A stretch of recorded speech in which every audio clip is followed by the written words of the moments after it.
we have to solve this given PDE along with some boundary conditions in Fourier transform method. Okay, so let us discuss the whole solution in few steps so that it will become easier to understand. Okay, so the first step is we have to determine which transform is to be used.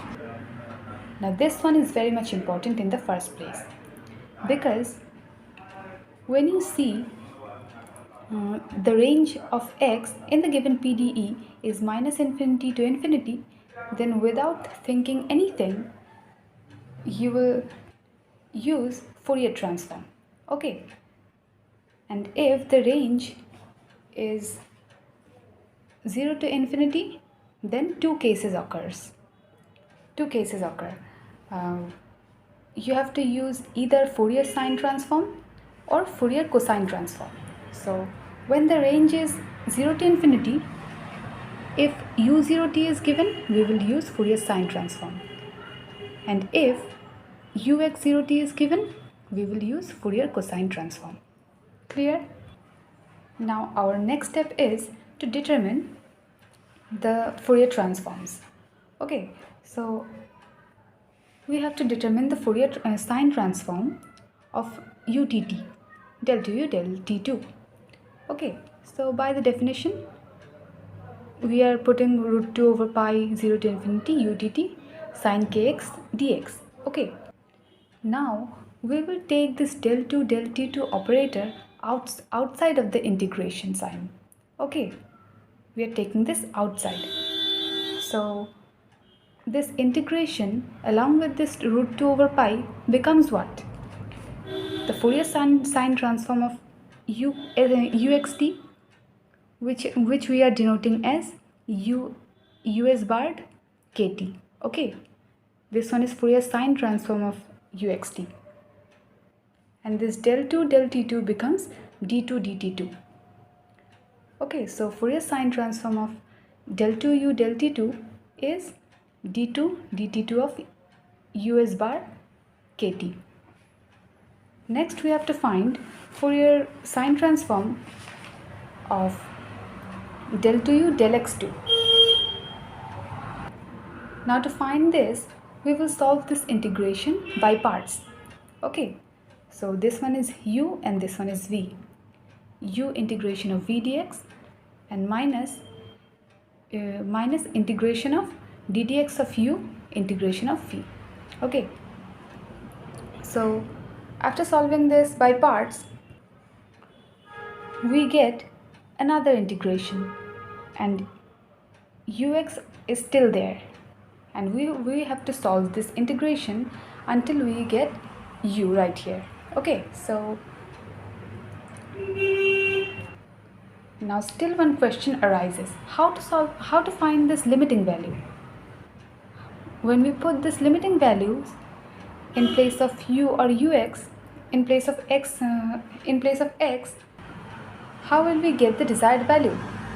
Well, in the given equation, in the given PDE, there are this fourth condition: u and ux both tends to 0 as x tends to infinity. Okay, so when we put this in this limiting value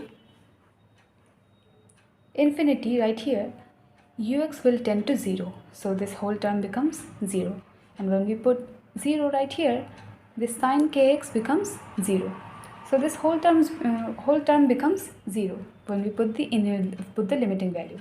Okay, now what about this one? Same for this one.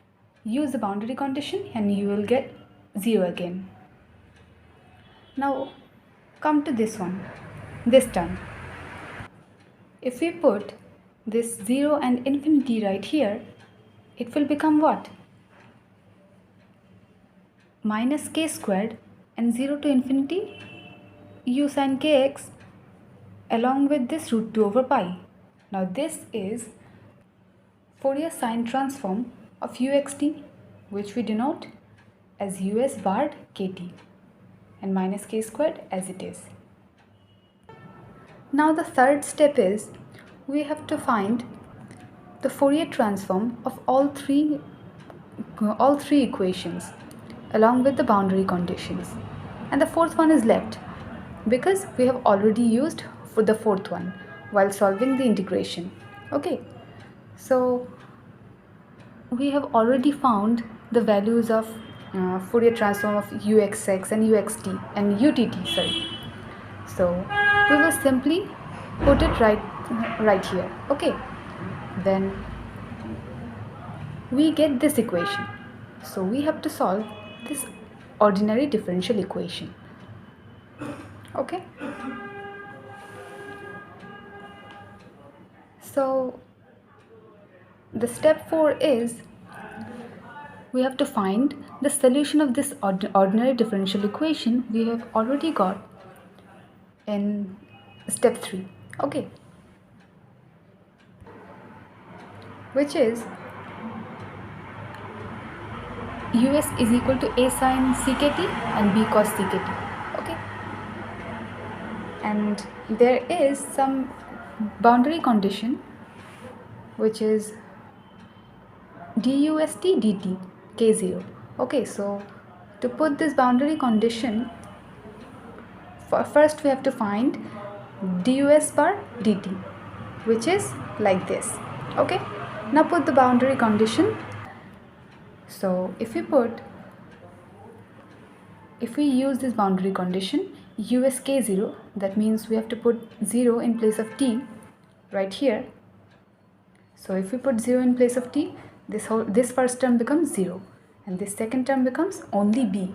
So b is equal to fs bar k. What is this fs bar k? This is Fourier sine transform of fx. Okay, now we will use this condition. That means put t equal to 0 right here. So we put t equal to 0 right here. So this second term becomes 0 and the first term becomes ckA. So ckA is equal to 0. That means a is equal to 0. Okay? Because we don't want any trivial solution. So c and k both are non-zero. Then us kt reduces to fs bar k cos ckt. Now step 5, which is the most vital step. We have to use inversion formula, Fourier sine inversion formula to find uxt. Okay, in Fourier sine transform we would use this one right here and this one right here inside the integration. Okay, so in Fourier sine transform we would use us bar kt is equal to root 2 over pi 0 to infinity and uxt sine kx and dx right here, but this one is inversion formula. Okay, so we have to find uxt using this Fourier transform of uxt. Okay, so we will put dk right here, and we already know that value of us kt is fs bar kt and cos ct. So we will put this right here. Now we already know that the formula of sine a cos b is formula of 2 sine a cos b is sine of c plus d sine of a plus b plus sine of a minus b, right? So we are putting this right here, and there is a half outside the integration to adjust the whole thing. Now we will separate these two terms. Okay, so we will get root 2 over pi 0 to infinity fs bar k. Now this one is very much important. I'm explaining you why. Sine of k into x plus t dk, and another integration which is 0 to infinity fs bar k sine of k into x minus ct. Okay, now why this one is equal to the second this one is equal to this line. Okay, we know that inverse Fourier sine transform of fx is given by this formula. So now if we put x plus ct in place of x, it becomes what? Only the sine kx part changes and it will become sine k into x plus ct. And the whole thing, all other thing will be written as it is. Okay? So we will use this formula in our solution. Okay? So we are using that formula right here. So this integration will be equal to f of x plus ct, and the same thing will be same thing is applied to f of x minus ct.